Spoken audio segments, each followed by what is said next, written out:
சித்திரா பௌர்ணமி எனப்படுவது சித்திரை மாதத்தில் வரும் பௌர்ணமி தினத்தன்று சைவ மக்களால் கொண்டாடப்படும் ஒரு விரத நாளாகும். இந்த விழாவை எமலோகத்தில் பாவ புண்ணிய கணக்குகளை எழுதும் சித்திரகுப்த நாயனாருக்காக கொண்டாடுகிறார்கள்.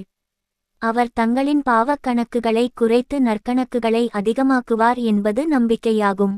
இந்நாளை சித்திரகுப்தன் பிறந்த நாள் என்றும் சித்திரகுப்தனின் திருமண நாள் என்றும் இருவேறு நம்பிக்கைகள் உள்ளன. சிவன் வடித்த சித்திரத்தை கொண்டு உருவாக்கப்பட்டதாலும் சித்திரை மாதத்தில் பிறந்ததாலும் சித்திரகுப்தன் என்று அழைக்கப்படுகிறார். இந்நாளில் சைவர்கள் விரதமிருந்து கோயில்களிலும் ஏனைய புனித இடங்களிலும் கஞ்சி காய்ச்சி சித்திர புத்திரனார் கதை படித்து எல்லோருக்கும் கஞ்சி வார்ப்பர்.